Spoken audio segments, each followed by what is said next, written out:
I think that, it's one of the most eclectic evolutions of design that I've ever done in a film, because I went to so many different places. I had to create a world of dwarfs where I dealt with visual effects a lot. I had two courts, a kind of hopeful early Snow White court and then the court of Queen Ravenna. I had two armies. I had mercenaries and badass fighting guys, and I had an amazing cast of principals. So it was quite a layered up, kind of complex little ball of design. Mirror, mirror on the wall, who is fairest of them all? You are the fairest, but there is another destined to surpass you.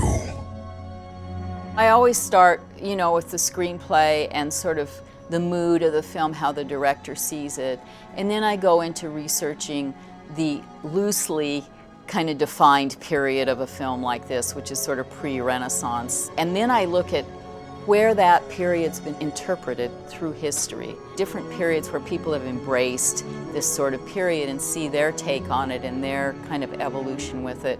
And then that sort of frees me up to kind of take my own spin on it. We did this cape. It was the first thing we actually made for Ravenna for the film, because it had to be ready for the digital process and they wanted plenty of time to make it work. So we made the cape actually before we made any of her clothes, and it sort of helped in a way to say, okay, this is Ravenna. She's a wicked queen. I think in the initial fitting with Charlize, when she put on the feather cape with the big collar, and she just kind of suddenly kind of stood in her very queenly way and owned that cape in a way that few people could. You could just see what she was going to do with it, and I think we felt it together where everyone got really excited.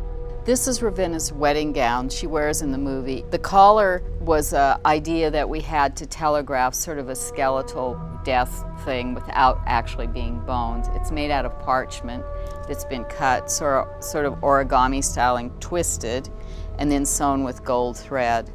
One of the biggest challenges was A, the variety of costumes and coming up with many different ideas and things, and B, just the physical kind of aspect of it all happening with a great team and just running the day-to-day of it, which I had a lot of help with, but still, as I'm designing and making costumes, we're shooting, so just keeping alive and keeping it all going during that process is hard on these kind of movies.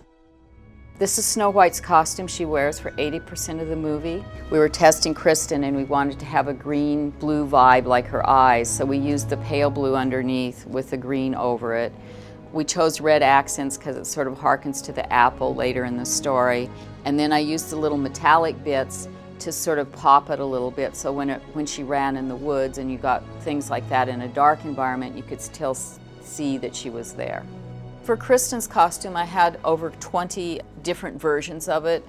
Some were manipulated in some ways for certain stunts. I had to leave some behind when they got wet because I had to hold on to them, so I had to have plenty of them to go through the movie. With Chris's costume, I had around 15 that I started with, and by the time you get done with the movie and you've wrapped the movie, maybe 10 of each have survived because the rest are totally beyond foul. They've been in mud, they've been in all these horrible things. With Chris Hemsworth's costumes, the first priority was really function. They had to work for him, they had to work with him doing a lot of hard work. When I develop these kind of costumes for a film, I develop them initially with a stuntman, so I can shortcut it the time spent with the actor. So by the time Chris came to work, I was able to plug in not everything about the weapons and stuff, but just the costume itself, that, you know, he could lift his arm, throw axes, do things like that in the costume, very important. When the extras come in for a scene, they come in at 4 or 5 in the morning to go through the hair, makeup, and wardrobe process. So I come in at the beginning of the day when they come in, so I can check the extras along with the hair and makeup people as they're done. So once we've kind of got their look on them, they're ready for set. And then the leads come in a little bit later, and I'm there as they go on camera as well. Once they're up and running, I go back to the workrooms where manufacturing's going on and oversee that, and then come back to the set kind of later in the day to make sure we're all good for the next day and everybody's good and it's all going well. So it's quite a busy day for me. One of the great things about the Blu-ray or DVD is there is a bonus feature on there all about the costumes, how they're created, the process of it, and a lot of details about the people and the things that go into making this a movie of this scale.